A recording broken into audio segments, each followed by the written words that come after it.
Je vis au Japon depuis 20 ans et on me demande souvent « Combien de temps as-tu mis pour apprendre la langue ?» Et la réponse est toujours la même, je continue à l'apprendre. Je suis Naka, ceci est Japatonique. Et aujourd'hui, je vais vous expliquer pourquoi, après tant d'années au Japon, je suis à moitié analphabète. Tout d'abord, pour que vous compreniez un peu, le japonais a 3 alphabets. 2 qui sont basiques, le hiragana et le katakana. Et ensuite, il y a les kanji. Le hiragana et le katakana ont la même quantité, ce sont les mêmes, mais dans un format différent. L'un sert à écrire des mots japonais et l'autre à écrire des mots non japonais. Qu'il s'agit essentiellement d'environ 46 lettres. Certaines lettres, en ajoutant des guillemets ou de petits cercles, changent un peu la phonétique. Mais bon, c'est super facile. L'alphabet japonais complet est A, E, U, I, O, kakekuki, kosase susiso, tate tuti tonananu no. Il y a les voyelles, c'est le reste sont des syllabes. Sauf le N, toutes sont une consonne et une voyelle. Nanenu, nino, ka, ke, ku, ki, ko. C'est essentiellement ça. Le katakana fonctionne de même. Donc tout ça, dans l'ensemble, ça prend relativement vite. C'est facile. Même les enfants de maternelle commencent à voir ça, non? En fait, pour la vie quotidienne ou pour ceux qui étudient le japonais, normalement le katakana est plus utilisé, on le voit plus souvent. En réalité, l'hiragana est plus fondamental. Dans la culture japonaise, Komi c'est considéré comme le plus fondamental parce qu'il sert justement à écrire des mots japonais. Et le katakana est vu comme secondaire. Mais dans la vie quotidienne, il est plus utilisé parce qu'on utilise plus souvent la combinaison de... On emploie davantage de kanji. Ceux qui ne les lisent pas ignorent aussitôt ces mots. Et il lit les katakana, par exemple, ici, ceci est écrit en katakana et ça dit rashapon. Vous voyez, ce sont les variantes mentionnées. C'est la lettre K, mais avec 2 virgules, elle devient GA. Mais vous voyez, si vous les voyez petits, c'est parce qu'on les fait un peu plus courts. Celle-ci serait le ya et le chi, mais c'est G-A-C-H-A, comme si les lettres étaient raccourcies. Et ceci est la lettre H-O, mais avec le petit cercle, cela signifie bureau de poste. Ça semble compliqué, Naka, mais en fait, ce n'est pas si complexe en l'étudiant. Les kanji. Les kanji sont le vrai problème parce qu'il y a déjà une liste de kanjis de base établie qu'on appelle les yo-yo kanji, qui se composent d'environ 2000 kanjis. C'est-à-dire 2000 kanji, c'est ce dont tu as besoin pour, en gros, pouvoir lire de la littérature, même relativement complexe. Évidemment, il y a des livres d'études qui en auront beaucoup plus. Si tu veux tout savoir absolument, être expert en linguistique, tu dois connaître bien plus de 2500 kanji, c'est-à-dire peut-être 5000, je ne sais pas. Mais bon, on dit qu'il en existe environ 30 000.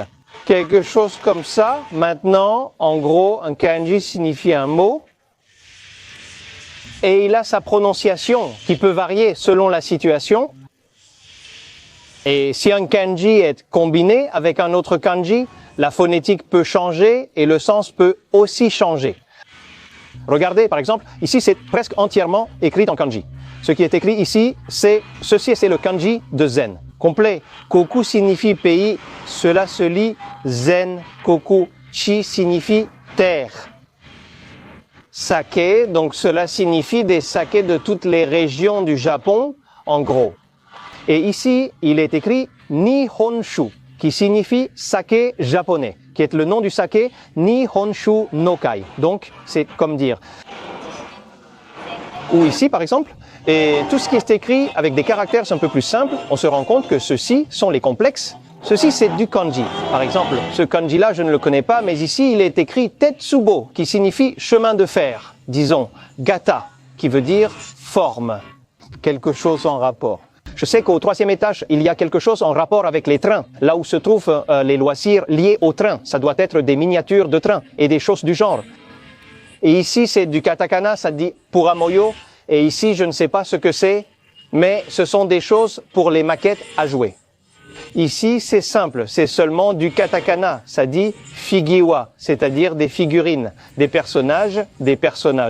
Et donc, en gros, tout ce qui est en katakana, c'est ce qu'on voit le plus dans la rue, non?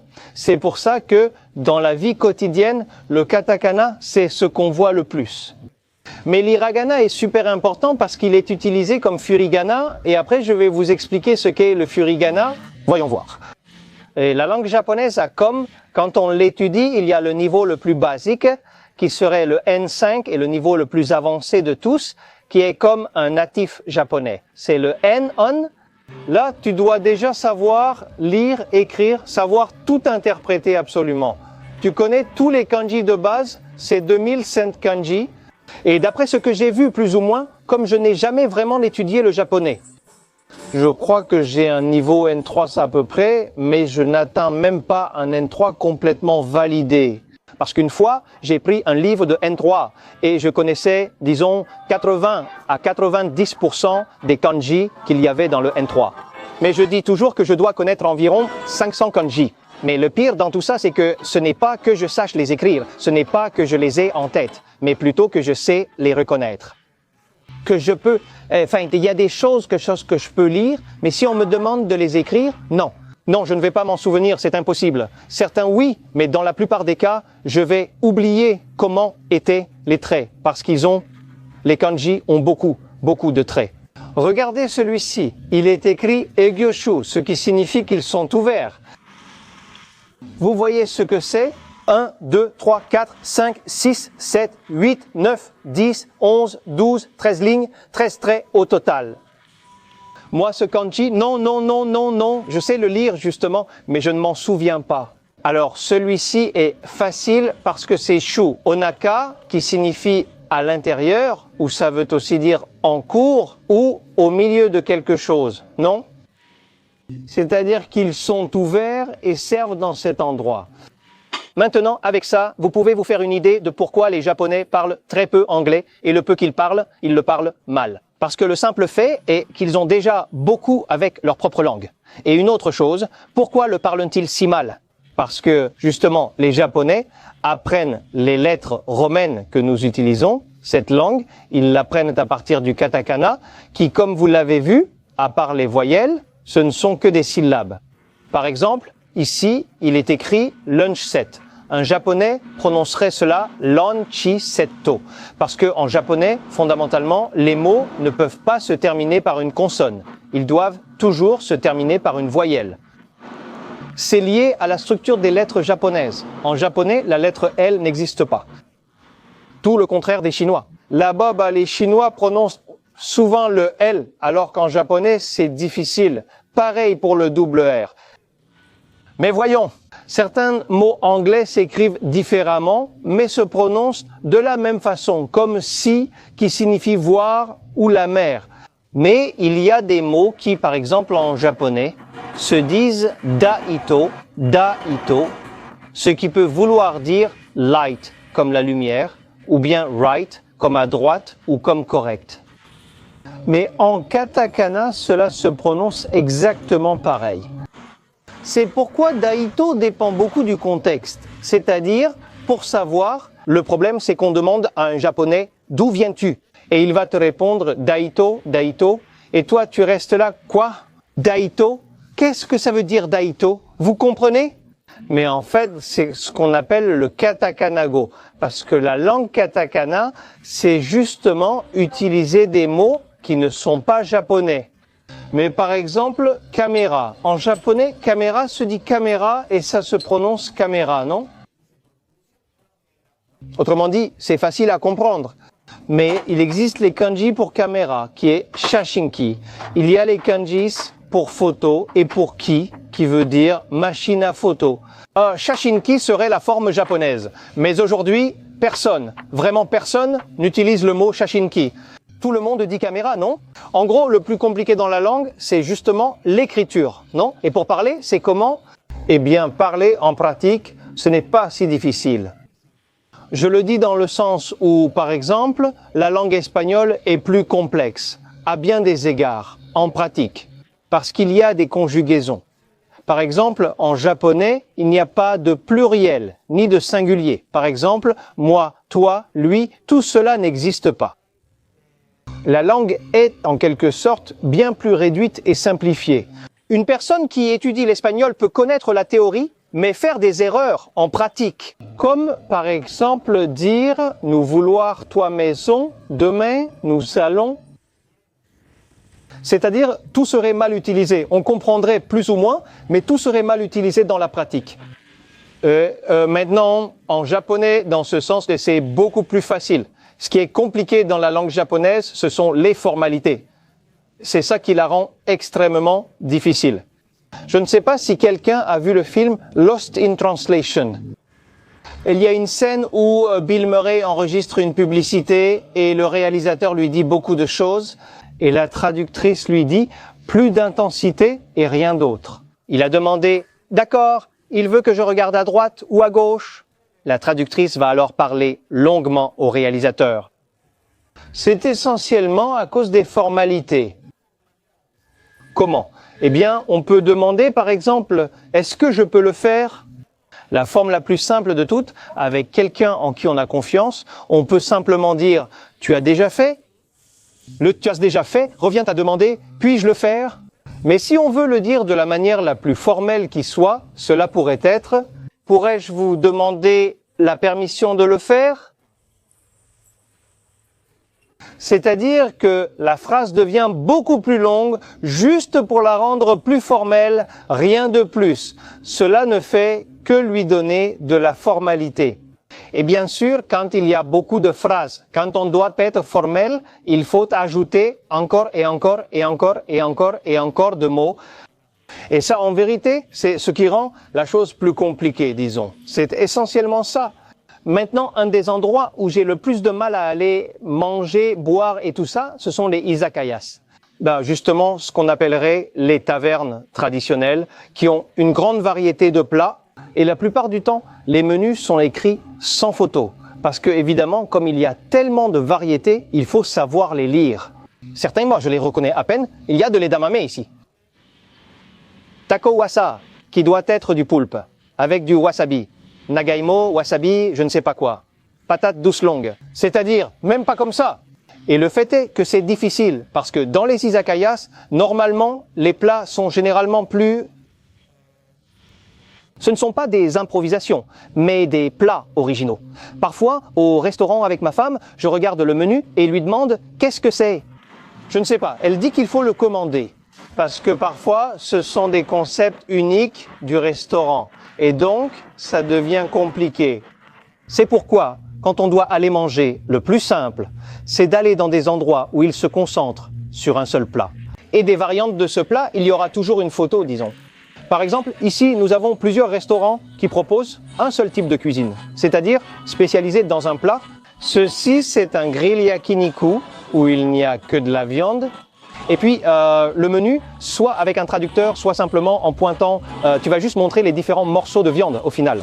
Si aucun menu n'est disponible en anglais, ou, par exemple, celui-ci. Évidemment, le ramen classique. Le ramen, qu'est-ce qu'il y a dedans? Du ramen. Tu ne vas pas manger des sushis dans un restaurant de ramen. Parce que je sais qu'en dehors du Japon, par exemple, c'est très courant que si tu vas dans un restaurant japonais, il y ait des sushis et du ramen. Au Japon, il est très rare de trouver sushis et ramen dans un même restaurant. Ce n'est pas inexistant, sauf dans quelques chaînes de sushis avec des menus d'accompagnement, car ce sont des restaurants familiaux. Mais la spécialité, c'est le sushi, pas le ramen. C'est pourquoi le concept d'avoir un restaurant japonais avec des sushis et du ramen dans le même établissement, ça ne m'inspire pas confiance. Je suis vraiment désolé pour tous ceux qui ont des restaurants japonais dans d'autres pays, parce que justement, ce sont des recettes extrêmement différentes. L'une n'a rien à voir avec l'autre. C'est un restaurant de ramen où l'on entre facilement pour manger. Ici aussi, un établissement sert des bols de riz à la viande. C'est commander cela ou des variantes avec d'autres garnitures. Mais bon, on a déjà parlé de nourriture de nombreuses fois, mais ça ne fait jamais de mal de rafraîchir un peu le sujet de où aller manger, savoir où manger, comment choisir des endroits pour manger. Vous voyez, par exemple, avec le manga, d'abord, la littérature, les livres, tout ça se lit à l'envers. C'est-à-dire, on commence par la droite, de droite à gauche. Et la façon traditionnelle d'écrire, c'est de haut en bas. Et de droite à gauche, donc tout à l'envers, non? Et ça. Tu vois, par exemple, ici, on voit des petites lettres. Ici, on remarque que c'est un kanji, tu vois, qui a beaucoup de traits. Et à côté, il y a du hiragana, ce qu'on appelle le furigana, non? Donc ça, comme c'est un manga shonen, c'est-à-dire destiné aux garçons de... Bon, disons que les shonen sont généralement pour tout public, même des enfants de l'école primaire peuvent le lire. Il y a toujours du furigana, car on ignore l'âge des enfants, et s'ils savent lire, donc c'est ajouté pour qu'ils puissent te comprendre. Parce qu'en primaire, on apprend à peu près 1000 kanji, et dans le reste de la scolarité, les 1100 et quelques qui restent des yuyo, c'est-à-dire des kanji de base, pour tout lire. Pour lire un manga, on suppose qu'un manga, par exemple, qui n'est pas un shonen, peut être un manga un peu plus adulte, plus sérieux. Il faut connaître entre 1000 et 1500 kanji. Ici, tu vois, on a l'hiragana, ça c'est le kanji. Et juste à côté, il y a le furigana, non? Ce kaiju, il est écrit d'ici. Ici, il est écrit, ce kaiju, ce monstre, c'est un... Qu'est-ce que c'est? Spider-Man avec Ultraman. La collaboration dont nous avions tous besoin. Ici, par exemple, c'est un manga un peu plus adulte et il y a quelques kanji qui sont un peu plus complexes. Il y a des furigana, mais le reste, non, il n'y a pas tant de furigana. Parce qu'on suppose que ces gens savent déjà lire. Ceux qui lisent dans ce type de manga ont déjà le niveau suffisant, non? Bon, maintenant, par exemple, et je dis, c'est-à-dire, tu ne peux pas bien lire et écrire, mais disons, tu peux regarder des films en japonais, disons. Bon, la réalité, c'est que regarder des films sans sous-titres, c'est aussi très difficile pour moi parce que, tu vois, parfois, ma femme regarde des séries coréennes en version originale avec des sous-titres japonais. Je comprends la moitié. Ça, c'est pour la lecture. Maintenant, quand c'est un film japonais, honnêtement, j'ai normalement besoin des sous-titres parce qu'il y a beaucoup de mots isolés qui ne sont pas courants que je ne peux pas comprendre. Par exemple, certaines séries sont simples et ma femme remarque que le langage n'est pas compliqué. Là, je comprends presque tout, environ 99%. Mais maintenant, un film avec beaucoup d'intrigues, beaucoup d'histoires, là oui, c'est difficile pour moi. Parfois, je me perds car il y a des mots que je ne reconnais pas ou dont j'ignore la signification. Justement, le cinéma utilise parfois des mots qui ne sont pas si courants. Moi, par exemple, au début, ce que j'ai appris le plus vite, c'était tout le langage utilisé au travail. Après, maintenant, j'ai un peu plus de mots du quotidien. Parce que ma femme est japonaise, n'est-ce pas? Mais toujours, avec la fiction et tout ça, il y a toujours des choses qui m'échappent. Il y a des choses que non. 20 ans au Japon, c'est comme ça. Non, je n'ai pas la langue. Je ne maîtrise pas complètement la langue. Ça, je peux le comprendre en japonais. Mais bon, c'était à peu près ça. Et celui qui veut étudier le japonais, il sait déjà. ikaruga.com.ar. Il mentionne Japatonic et ont 30% de réduction. Et on se voit à la prochaine. Un salut à toi, à ta famille, à ton animal de compagnie et au connard de ton voisin. Salut!